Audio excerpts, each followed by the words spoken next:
معزز ناظرین، السلام علیکم ورحمۃ اللہ وبرکاتہ۔ انشاءاللہ ابھی سورہ رحمان کا ترجمہ اور تفسیر پیش کرتا ہوں۔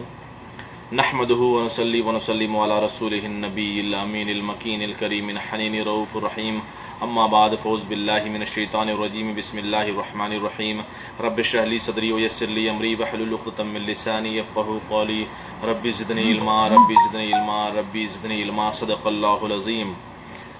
سورہ رحمان مدنی ہے، یعنی ہجرت کے بعد نازل ہوئی، اور ترتیب کے اعتبار سے اس کا نمبر جو ہے 55 ہے، 55 ہے۔ اس میں 78 آیات ہیں اور 3 رکوع ہیں، اور یہ سورہ مبارکہ میں بار بار جو ہے وہ جملہ ہے فَبِأَيِّ آلَاءِ رَبِّكُمَا تُكَذِّبَانِ، فَبِأَيِّ آلَاءِ رَبِّكُمَا تُكَذِّبَانِ۔ اس کا معنی ہوتا ہے کیا کہ اے جن و انسان، اللہ تبارک و تعالیٰ 2 مخلوق سے اسپیشلی خاص طور پہ یہ عرض کرتا ہے کہ اے جن و انسان، تم اپنے رب کی کون کون سی نعمتوں کو جھٹلاؤ گے؟ کیا تم اپنے رب کی کس نعمتوں کو جھٹلاؤ گے؟ تم اپنے رب کی کیا نعمتوں کو جھٹلاؤ گے؟ کون سی نعمتوں کو جھٹلاؤ گے؟ یہاں پر دنیاوی نعمتوں کا ذکر ہے، پھر قیامت میں جو جنتیوں کو جنت کی نعمتیں ملیں گی اس کا بھی ذکر ہے، پھر جہنمیوں کو جہنم میں جو عذاب ملے گا اس کا بھی ذکر ہے، اور بار بار یہ ذکر ہے کہ تم اپنے رب کی کون سی نعمتوں کو جھٹلاؤ گے۔ اور ہر جگہ مراد یہی ہے کہ جب اللہ اتنا کریم ہے، جب تمہارا پروردگار اتنا رحیم ہے، اتنا رحمان ہے، جس نے دنیا میں تمہیں اتنی نعمتیں دیں اور تم اس کی نافرمانی کرو گے، گویا اس کی نعمتوں کو جھٹلانا ہے۔ یعنی اللہ تبارک و تعالیٰ نے اتنی ساری نعمتیں دنیا میں عطا کی ہیں، اس کے باوجود ہے نا ہم جو ہے اللہ تبارک و تعالیٰ کی نعمتوں پہ شکریہ ادا نہیں کرتے۔ اس کا مطلب معنی کیا ہوا ہے نا، اللہ تعالیٰ کی حکم کو بجا نہیں لاتے۔ اس کا معنی یہی ہوا کہ ہم اللہ کی نعمتوں کو جھٹلاتے ہیں۔ اور دوسری طرف جب جنت کا ذکر ہے تو فرمایا کہ اتنی پیاری جنت کو چھوڑ دینا یعنی گناہ کرنا، گویا کہ جنت کی نعمتوں کو جھٹلا دینا ہے۔ اور جب جہنم کا ذکر ہے تو گناہ کر کے جہنم میں ہے نا جانے والوں کا کام کرنا اور اللہ رب العالمین کی نافرمانی کرنا، یہ بھی نعمتوں کو جھٹلانا ہے۔ کہ جو ناشکرا ہوتا ہے یعنی جو نافرمان ہوتا ہے، چونکہ جو نعمتوں کو شکر کرتا ہے وہ اللہ تعالیٰ کی فرما برداری کرتا ہے، اور جو اللہ تعالیٰ کی نعمتوں کا شکر نہیں کرتا، حالانکہ وہ سچ میں کیا نعمتوں کو وہ جھٹلاتا ہے۔ تو نبی اکرم صلی اللہ علیہ وآلہ وسلم نے مسلمانوں کے سامنے سورہ رحمان پڑھی۔ کیا رسول اللہ صلی اللہ علیہ وسلم نے مسلمانوں کے سامنے رحمان پڑھی، سورہ رحمان پڑھی، مسلمان خاموشی کے ساتھ سنتے رہے۔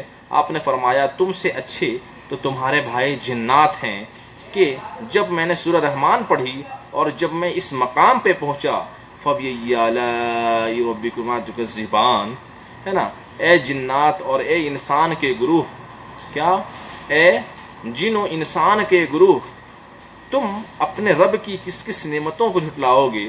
تو وہ یہ کہتے ہیں کہ پروردگار ہم تیری کسی نعمت کو نہیں جھٹلاتے۔ وہ کیا جواب دیتے ہیں جنات؟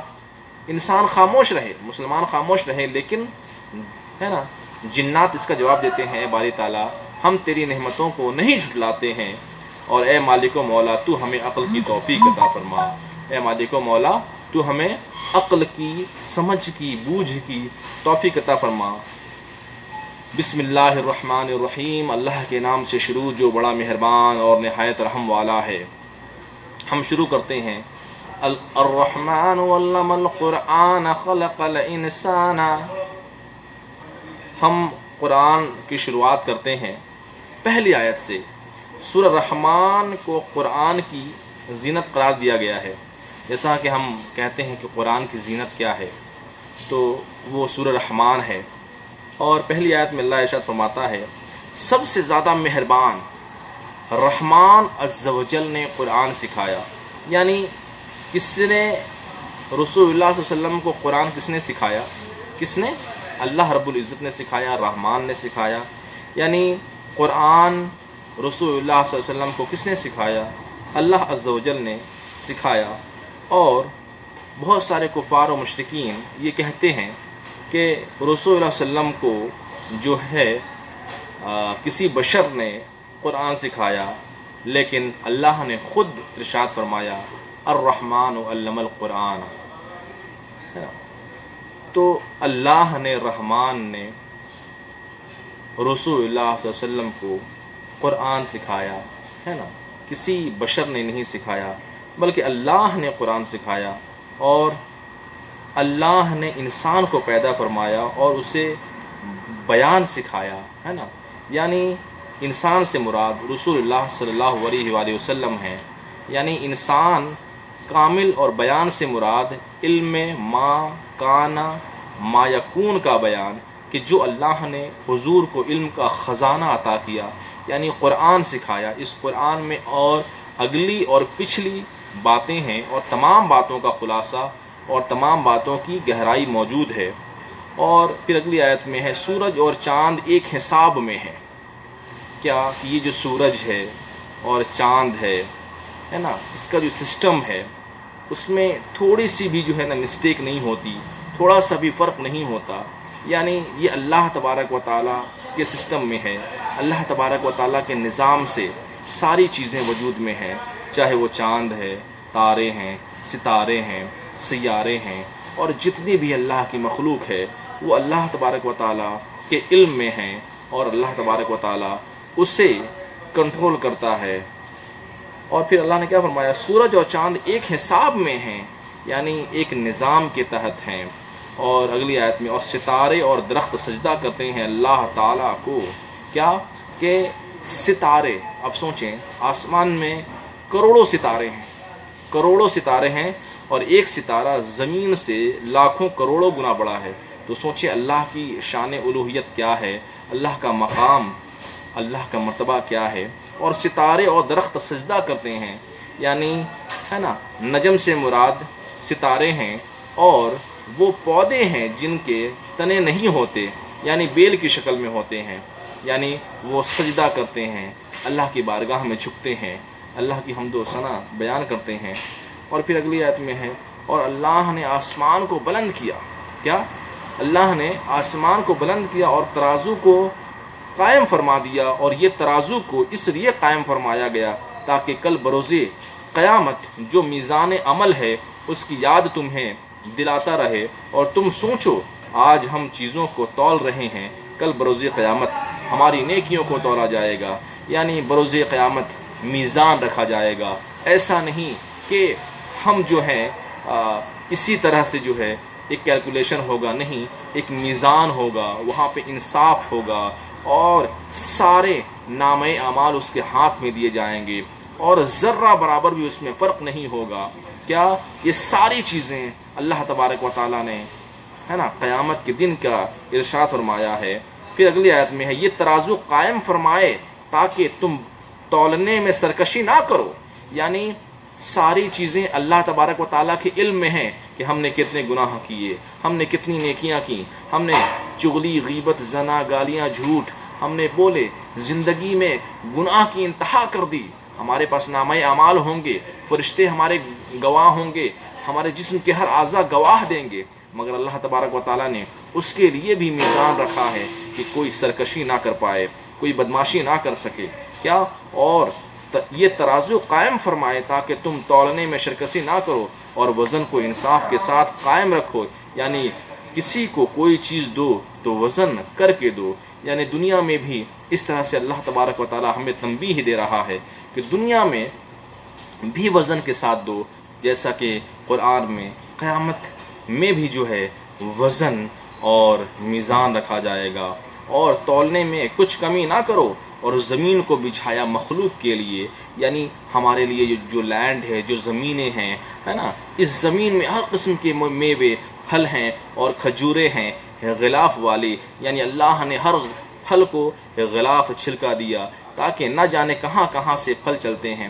آپ سوچیں ہم کیلا، سیب، انگور، انار کھاتے ہیں، لوگ کہاں کہاں سے اس کا پروڈکشن ہوتا ہے، کہاں کہاں سے تیار ہوتا ہے یہ پھل، اس کے بعد اسے کاٹا جاتا ہے، اس کے بعد درخت سے اسے سپلائی ہوتی ہے نا۔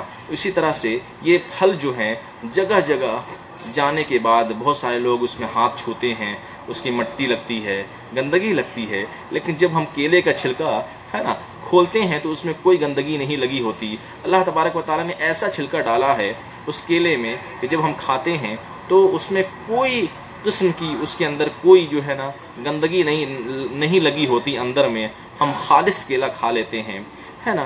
تو اس طرح سے اللہ نے ہر پھل کو غلاف عطا فرمایا، یعنی ہے نا ہزاروں مٹیاں، ریت کے ذرات اس کے اندر نہیں آ پاتے ہیں، وہ محفوظ رکھتے ہیں، ہے نا۔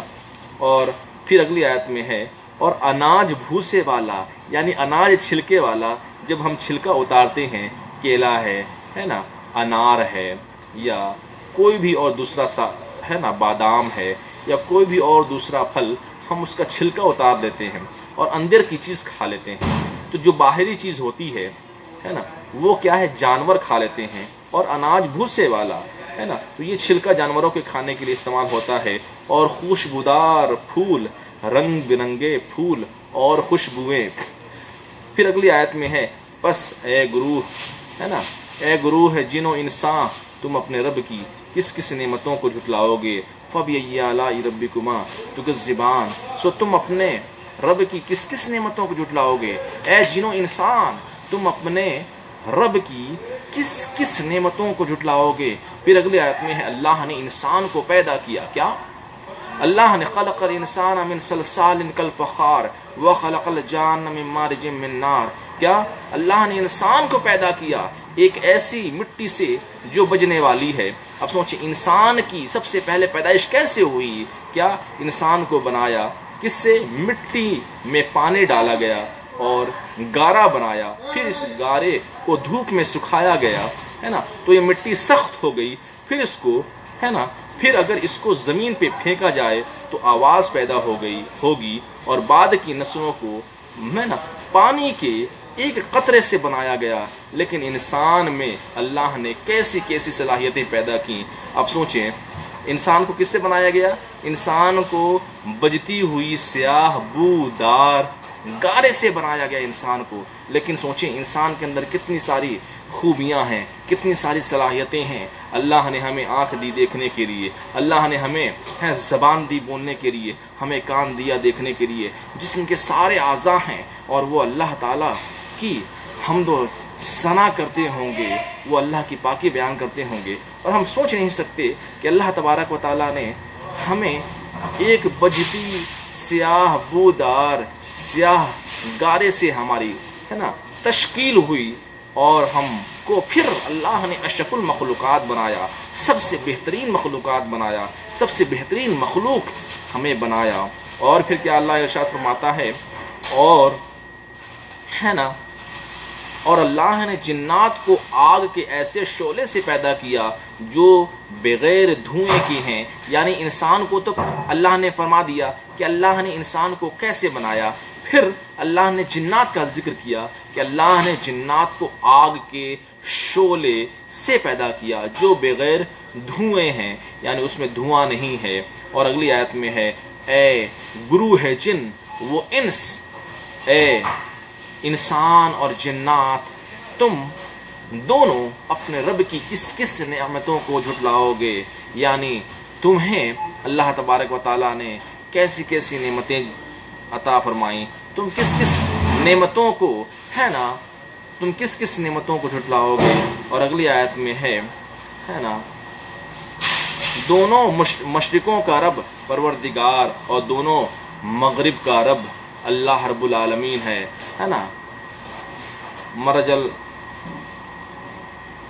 رب المشرقین و رب المغربین، یعنی دونوں مشرق کا رب اللہ ہے اور دونوں مغرب کا رب بھی اللہ رب العزت ہے، یعنی ساری کائنات کا رب اللہ ہے، ساری کائنات کا خالق کون ہے؟ وہ اللہ رب العالمین ہے۔ کیا فَبِأَيِّ آلَاءِ رَبِّكُمَا تُكَذِّبَانِ، سو تم اے جن و انسان تم اپنے رب کی کس کس نعمتوں کو جھٹلاؤ گے۔ اور اس رب نے 2 سمندر بہائے، کہ دیکھنے میں معلوم ہوتے ہیں ملے ہوئے ہیں، یعنی دو سمندر ہیں، دو سمندر بہتے دیکھنے میں ملے ہوئے معلوم ہوتے ہیں، ہے نا، ایک کا پانی میٹھا ہوتا ہے اور دوسرے کا پانی نمکین ہوتا ہے نا، یہ ہماری زمین کے اندر بھی ملا ہوا ہے، لیکن پھر اگلی آیت میں ہے ان دونوں کے درمیان میں ایک آڑ ہے، ایسی آڑ اور ایسا پردہ ہے جو دیکھنے میں نظر نہیں آتا، یعنی میٹھے اور پانی آپس میں مل نہیں سکتے، اور ہے نا بہت سارے سائنسدانوں نے اس کی تحقیق کی، اور تحقیق کے بعد یہ پتہ چلا کہ اس میں اللہ کی قدرت ہے، اس میں اللہ کی قدرت ہے، اس میں اللہ کی شان ہے، اس میں اللہ کی قدرت ہے۔ اور بس اے گروہ ہے جن و انسان، اے جن و انسان، تم دونوں اپنے رب کی کس کس نعمتوں کو جھٹلاؤ گے، اور ان دونوں سمندروں سے موتی اور مونگا، ہے نا، مونگا نکلتا ہے، یعنی اور ان موتیوں اور مونگوں میں اللہ نے ایسی نشانیوں کو رکھا ہے کہ اس کے اندر لوگوں کی زیب و زینت اور خوبصورتی بھی ہے اور دنیا میں نفع بھی ہے۔ بس اے گروہ ہے جن و انسان، تم اپنے رب کی کس کس نعمتوں کو جھٹلاؤ گے، تو تم دونوں، اے جن و انسان، اے جنات اور انسان، تم اپنے رب کی کس کس نعمتوں کو جھٹلاؤ گے۔ پھر اگلی آیت میں ہے اسی رب کے لیے بڑی بڑی چلنے والی کشتیاں اور بحری جہاز ہیں۔ سوچیں، اللہ تبارک و تعالیٰ نے کوئی چیز نہیں چھوڑی ہے، کیا ارشاد فرمایا کہ اسی رب کے لیے بڑی بڑی چلنے والی کشتیاں اور بحری جہاز ہیں جو سمندروں میں اس طرح اٹھے ہوئے ہیں گویا کہ بڑے بڑے جہاز، بڑے بڑے پہاڑ پہ یہ بنانے کی طاقت کس نے دی، یہ چلانے کی طاقت کس نے دی، یعنی بڑے بڑے اسٹیمر، بڑے بڑے پانی جہاز اور بڑی بڑی جہازیں ہیں، ان کو کس نے بنایا ہے نا، ان کو دماغ کس نے عطا کیا، اور یہ لکڑی اور لوہا جس سے تم جہاز بناتے ہو کس نے پیدا کیا، ہے نا۔ اے گروہ ہے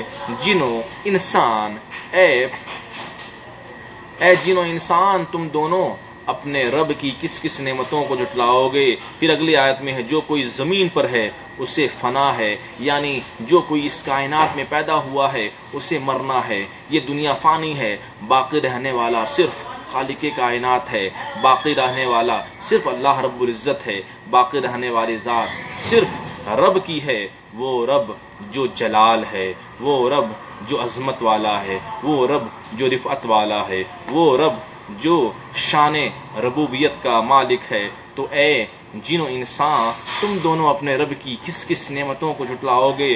پھر اگلی آیت میں ہے جو بھی آسمانوں اور زمین میں ہے سب اسی سے دعا مانگتے ہیں، سوال کرتے ہیں، اور ہر دن وہ ایک نئی شان میں ہے، یعنی ہر لمحہ اس کی قدرت اور اس کی شان کا ظہور ہے، یعنی کوئی ابھی پیدا ہوا، کوئی ابھی مر گیا، کسی کو روزی مل رہی ہے، کوئی آئی ایس آفیسر بن رہا ہے، کوئی ڈاکٹر بن رہا ہے، کوئی انجینئر بن رہا ہے، کوئی دنیا کے کسی بھی شعبے میں ہے نا علم حاصل کر رہا ہے، دنیا کے کسی بھی ڈپارٹمنٹ میں وہ کامیابی حاصل کر رہا ہے، چاہے وہ مارکیٹنگ ہو، فینانس ہو، ایچ آر ہو، انٹرنیشنل ہو، بزنس ہو، تجارت ہو، کسی بھی ڈپارٹمنٹ میں ہو یا کسی بھی فیلڈ میں ہو، اس کو کامیابی مل رہی ہے، کسی کو ڈیموشن ہو رہا ہے، کسی کا پروموشن ہو رہا ہے، یعنی اللہ تبارک و تعالی ہر لمحہ ہے نا لوگوں کو کامیاب کر رہا ہے، بڑی بڑی بلڈنگیں بن رہی ہیں، بڑی بڑی عمارتیں بن رہی ہیں، بڑے بڑے پروجیکٹس بن رہے ہیں، بڑی بڑی لوگ باتیں کر رہے ہیں۔ کون؟ یہ سب کس کی شان ہے، یہ سب کس کا نظام ہے نا، یہ سب خالق کائنات کا نظام ہے۔ کیا سو تم اپنے رب کی کس کس نعمتوں کو جھٹلاؤ گے، اے جن و انسان، تم اپنے رب کی کس کس نعمتوں کو جھٹلاؤ گے۔ اور پھر اگلی آیت میں ہے اے گروہ جن و انسان، ان قریب ہم تمہارا حساب لیں گے۔ پھر اگلی آیت میں اللہ نے کیا فرمایا، اے گروہ ہے جن و انسان، یعنی a group of people of جن اینڈ انسان، یعنی اے گروہ ہے جن و انسان، انسان سے اللہ مخاطب ہو کر کہتا ہے اور جنات سے اللہ مخاطب ہو کر کہتا ہے کہ تمہارا حساب و کتاب لیا جائے گا، تمہارا حساب و کتاب ہوگا، تمہارا حساب و کتاب لیا جائے گا، ان قریب تمہارا حساب و کتاب لیا جائے گا۔ تو اے جن و انسان، تم اپنے رب کی کس کس نعمتوں کو جھٹلاؤ گے، ہے نا۔ تو پھر اگلی آیت میں ہے اے گروہ ہے جن والے، گروہ انسان اگر تم سے ہو سکتا ہے تو تم آسمان اور زمینوں کے کنارے سے نکل جاؤ، اگر اس کی طاقت رکھتے ہو بس تم نکل جاؤ، یعنی ہے نا تمہارے پاس اگر اتنی قوت ہے کہ تم حساب سے بچنا چاہتے ہو، بروز قیامت میں جو حساب ہونا ہے، جو ہمیں نامہ اعمال دینا ہے، جو ہمارا حساب و کتاب ہونا ہے، حشر کے میدان میں جو ہمیں جمع ہونا ہے، اس میں اللہ کے سامنے ہمیں جو ہے نا جو ہم اپنے نامہ اعمال کی پیشی ہونی ہے، اگر تمہارے پاس طاقت ہے تو زمین کے کناروں سے نکل جاؤ، اگر تمہارے پاس طاقت ہے، کیا تمہارے پاس طاقت ہے؟ کیا اگر اس کی طاقت رکھتے ہو بس تم نکل جاؤ۔ تو پھر اگلی آیت میں ہے تم جہاں کہیں نکلو گے وہیں اس کی سلطنت ہے، تم زمین کے کسی بھی گوشے میں جاؤ گے وہاں پر بھی اللہ کی سلطنت ہے، تم آسمان کے کسی بھی گوشے میں جاؤ گے اللہ کی سلطنت ہے، یعنی زمین پہ، عرش پہ تمہاری جتنی بھی طاقت ہے وہ ہر جگہ پہ، ہر گوشے پہ، ہر ذرے کے قریب وہ اللہ رب العزت کی سلطنت ہے، اسی کی بادشاہت ہے۔ تو اے جن و انسان تم اپنے رب کی کس کس نعمتوں کو جھٹلاؤ گے؟ پھر اگلی آیت میں ہے جب تم کل بروز قیامت اپنی قبروں سے نکلو گے تو تم پر آگ کے شعلے چھوڑ دیے جائیں گے اور سخت گرم دھواں چھوڑا جائے گا۔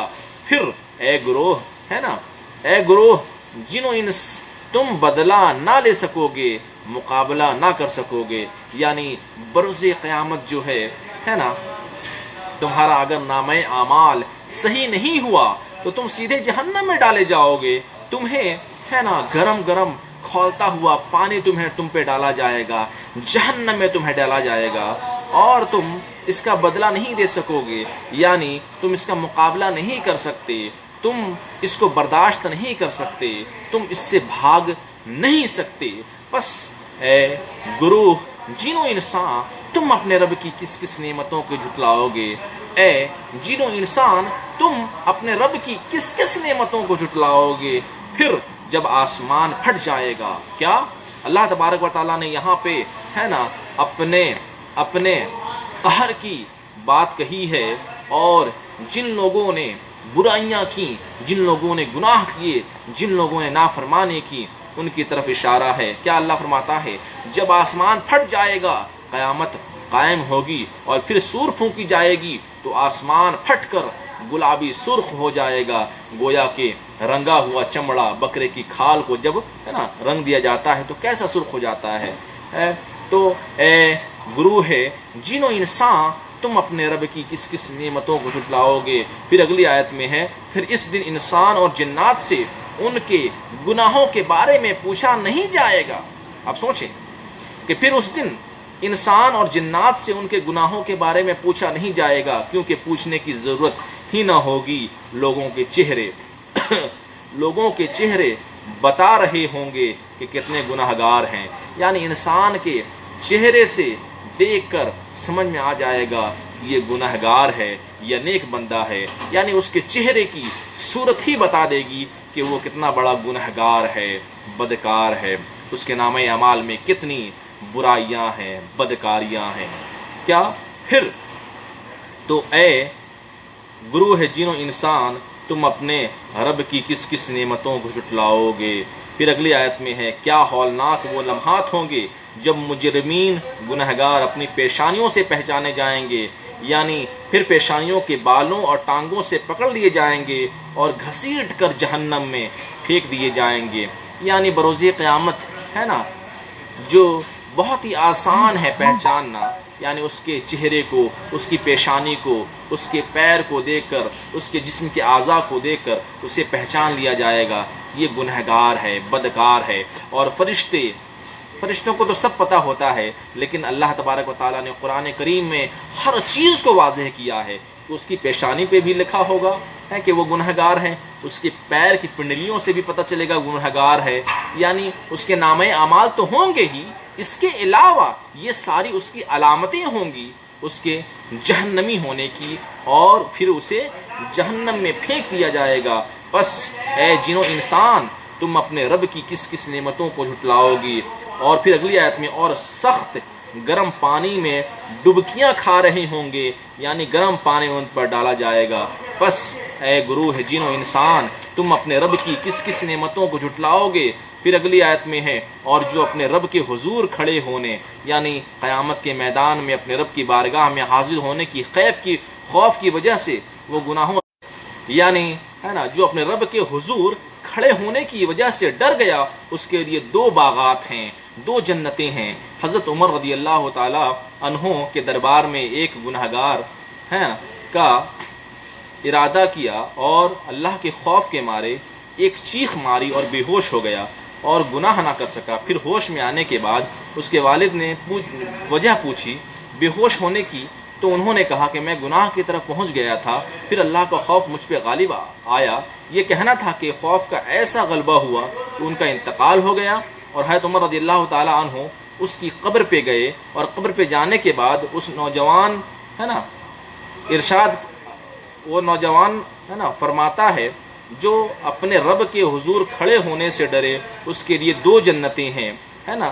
حضرت عمر رضی اللہ تعالیٰ عنہ نے فرمایا کہ جو اپنے رب کے حضور کھڑے ہونے سے ڈرے اس کے لیے 2 جنتیں ہیں، ہے نا۔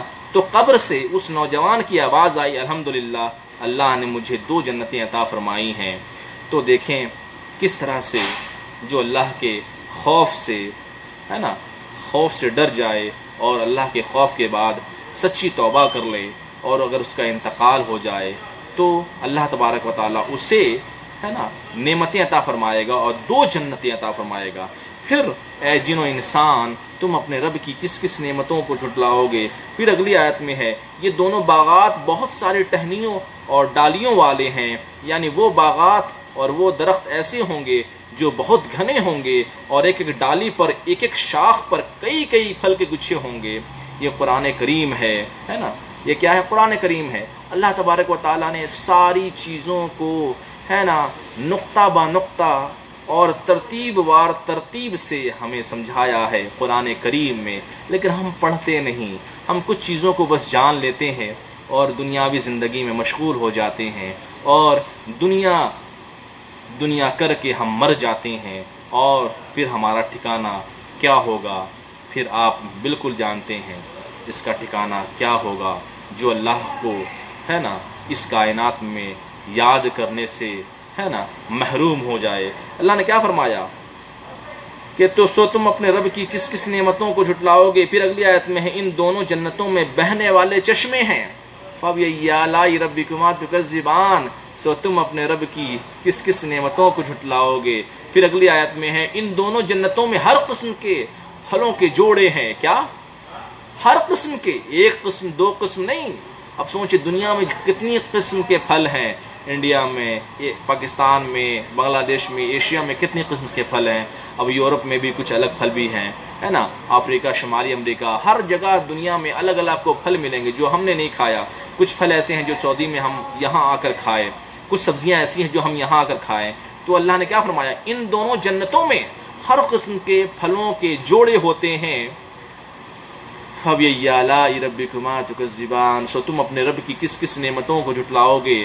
پھر اگلی آیت میں وہ آمنے سامنے تکیہ لگائے بیٹھے ہوں گے، یعنی چین و سکون کے ساتھ عالیشان قالینوں اور تختوں پر، ایسے بچھونوں پر بیٹھے ہوں جس کا استرا عالیشان ریشم استبرق کا ہوگا، اور دونوں جنتوں کے میوے اور پھل قریب قریب جھکے ہوئے ہوں گے کہ ہاتھ بڑھا کر توڑ لیے جائیں۔ تو تفصیل تو بڑی لمبی ہے، مگر میں چاہتا ہوں کہ وقت زیادہ نہ لوں۔ تو پھر اگلی آیت میں ہے فَبِأَيِّ آلَاءِ رَبِّكُمَا تُكَذِّبَانِ، سو تم اپنے رب کی کس کس نعمتوں کو جھٹلاؤ گے؟ سو اے جن و انسان تو تم اپنے رب کی کس کس نعمتوں کو جھٹلاؤ گے؟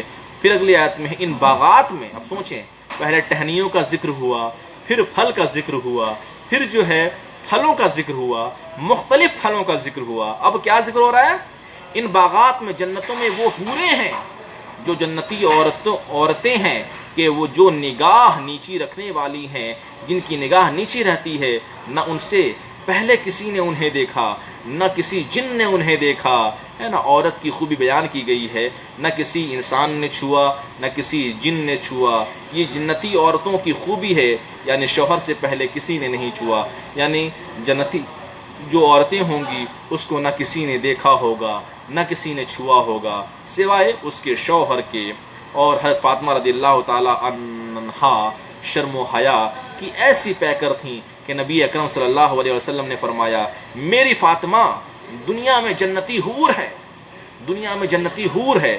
یعنی شرم و حیا کا ایسا پیکر حضرت فاطمہ کے دامن میں تھا کہ رسول صلی اللہ علیہ وسلم نے خود فرمایا کہ میری فاطمہ ہے نا اس دنیا کے لیے جنتی حور ہے. فرماتی ہیں کہ میرے نزدیک عورت کا کمال یہ ہے کہ نامحرم عورت کسی مرد کو نہ دیکھے اور نامحرم مرد کسی عورت کو نہ دیکھے. یعنی حضرت فاطمہ رضی اللہ تعالی عنہا کا ایسا پردہ تھا کہ آج تک ہے نا رہتی دنیا تک ایسی کوئی مثال نہیں دے سکتا. کیا یعنی رسول اللہ حضرت فاطمہ رضی اللہ تعالی عنہا کا جب انتقال ہونے کا وقت آیا تو انہوں نے یہ سوچا کہ میرے کفن کو بھی کوئی نہ دیکھ لے، میں جب مر جاؤں گی تو میرے کفن کو، میرے جنازے کو کوئی غیر محرم نہ دیکھ لے، ہے نا. تو ایسا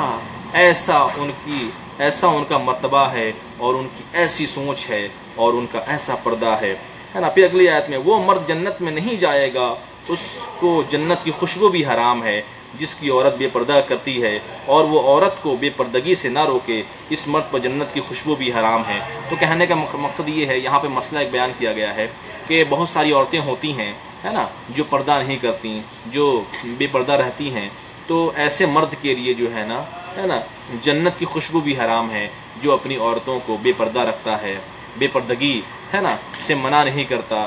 اس کی عورتیں بے پردگی کرتی ہیں اور وہ شوہر اپنی بیوی کو بے پردگی کرنے دیتا ہے تو اس کے لیے کیا ہے، جنت حرام ہوتی ہے. پھر اگلی آیت میں ہے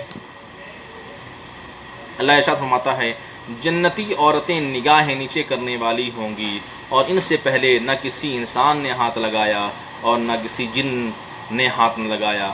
تو جنتی عورتوں کی مثال اس طرح سے دی گئی ہے کہ جنتی عورتیں جو ہیں ہے نا اس طرح سے نیک ہوں گی اور پردے والی ہوں گی، نہ ان کو کسی نے دیکھا ہوگا ہے نا. اور جنت میں بھی وہ حوریں جو ہوں گی ہے نا، جنت میں چونکہ جنت میں کوئی کسی کو نہیں دیکھ سکتا، جنت میں عورتوں کو تو عورتیں تو پردہ میں ہی ہوں گی، یعنی جو حوریں ہوں گی وہ تو پردہ میں ہی ہوں گی لیکن اس کے باوجود وہ پردہ کریں گی اس لیے کہ پردہ جو ہے وہ اسلامی شریعت ہے اور اللہ تبارک و تعالی پردے کو سب سے زیادہ پسند کرتا ہے. تو ہم یہی دعا کرتے ہیں. پھر اگلی آیت میں ہے فَبِأَيِّ آلَاءِ رَبِّكُمَا تُكَذِّبَانِ، سو تم اپنے رب کی کس کس نعمتوں کو جھٹلاؤ گے. اللہ تبارک و تعالی اے اللہ ہم تیری کسی نعمت کو جو نہیں جھٹلا سکتے ہے نا، اللہ سب سے بڑا ہے. انشاءاللہ الرحمن پھر ہم اگلی نشست میں اس سورت کی کچھ آخری آیات کا ترجمہ اور تفسیر پیش کروں گا. وآخر دعوانا ان الحمدللہ رب العالمین.